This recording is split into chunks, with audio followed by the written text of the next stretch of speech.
Good evening, ladies and gentlemen. My introduction is going to be in English and Farsi, and the English portion is going to be done by our Master of Ceremony, Kian. Please. Thank you, Reza.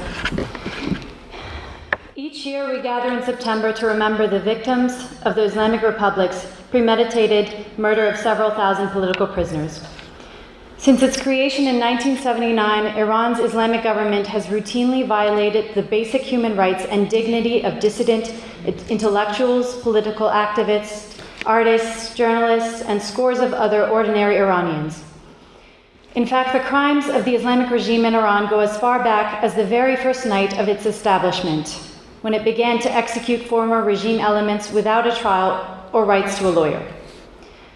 The Islamic regime has, by its very constitution, relegated members of the Baha'i faith to the status of non-persons, and has arrested and killed Baha'i leadership while denying members of the faith access to education and social services.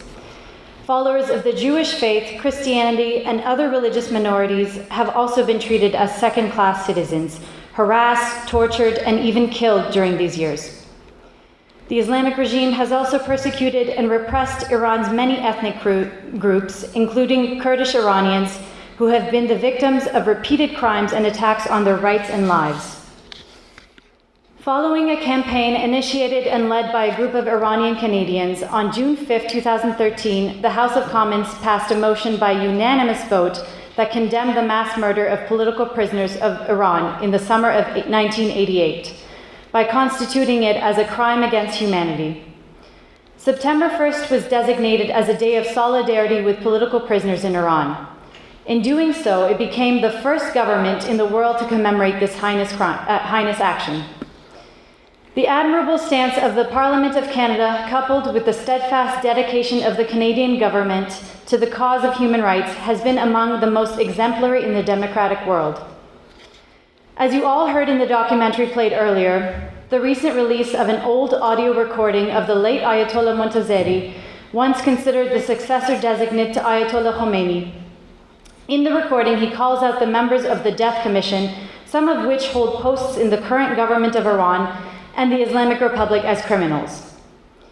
He exposes the willful complicity and criminal culpability of many of the current officials of the Islamic Republic, some appointed by the current supposedly moderate President Hassan Rouhani.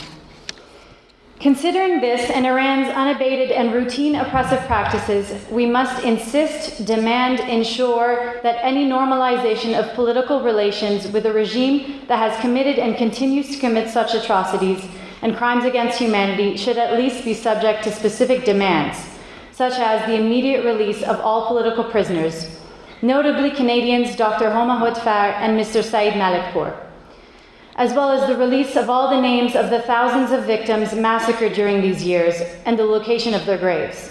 Thank you.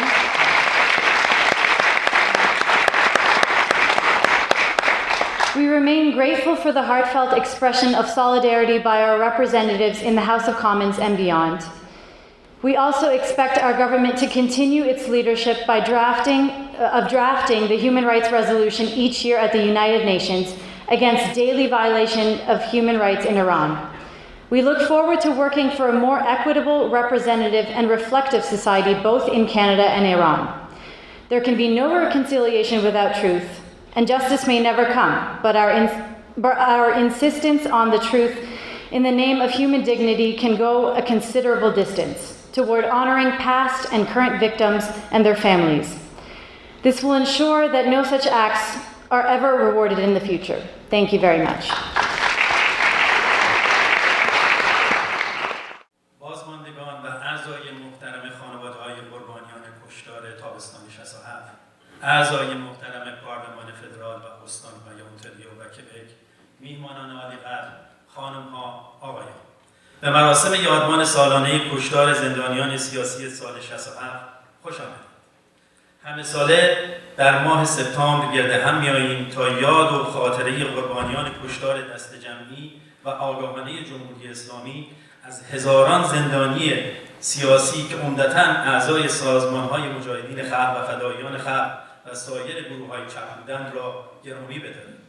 جمهوری اسلامی از ابتدای پیدایش آن در سال 1979 پیوسته با نقض حقوق پایه‌ای و کرامت انسانها و تجاوز به حقوق روشنفکران ناراضی، کنشگران سیاسی، هنرمندان، روزنامه‌نگاران، اقلیت‌های دینی و دگرباشان به حیات خود ادامه داده است. در حقیقت سابقه جنایات رژیم اسلامی در ایران باز می‌گردد به همان نخستین شب‌های آغازین تأسیس حکومت که همراه بود با اعدام وحشیانه عوامل رژیم گذشته بدون هر گونه دادرسی و محاکمه و حق داشتن وکیل. در طول این سالها رژیم اسلامی بر پایه قانون اساسی آن پیروان آیین بهایی را به سطح غیر انسان بودن تنزل داده و همزمان رهبران این آیین را دستگیر و به قتل رسانیده و پیروان آن را از دسترسی به آموزش و تحصیل و خدمات اجتماعی محروم کرده است.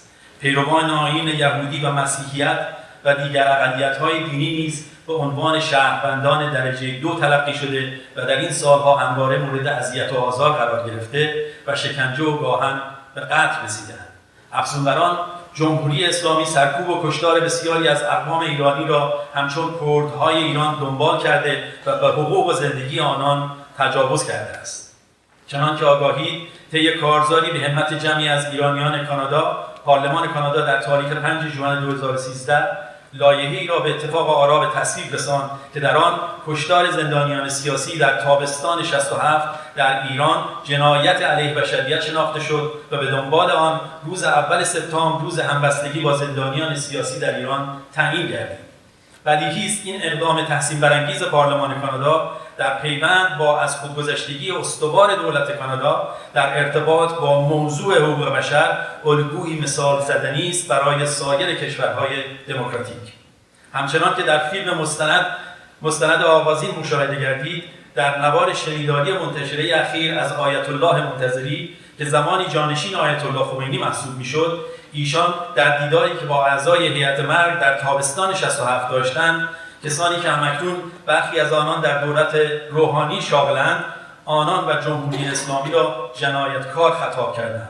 این سند نشان دهنده همراهی و همدستی بسیاری از مسئولین کنونی جمهوری اسلامی در جنایات انجام یافته است که همکنون در دولت به اصطلاح میانه‌روی حسن روحانی دارای مشاغل کلیدی میباشد.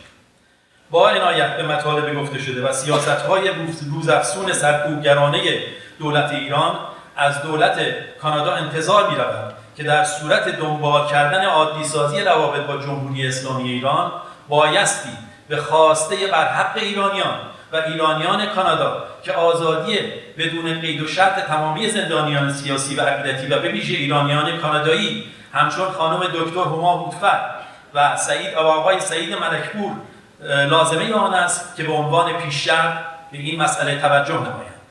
از جمله خواسته های دیگر اعلام صورت اسامی اعدام شدگان و محل گورهای دسته‌جمعی آنان است و در ادامه دادخواهی و رسیدگی به جنایات انجام یافته به منظور اطمینان از عدم تکرار آن در آینده است.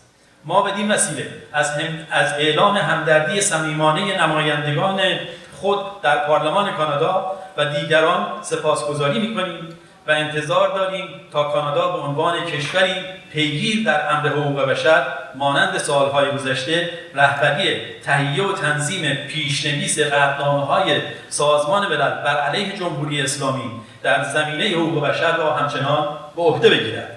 بایستی به یاد داشت که تا هنگام روشن شدن حقیقت امکان مصالحه‌ای نیست.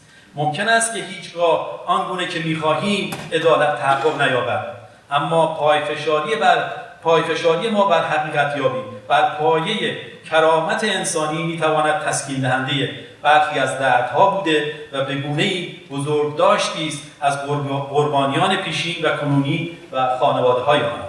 ما در اینجا در برابر خاک گلزار خاوران پیمان خود را تکرار می‌کنیم که تا روشن شدن حقیقت و دادخواهی و رسیدن به عدالت نه می‌بخشیم و نه فراموش می‌کنیم.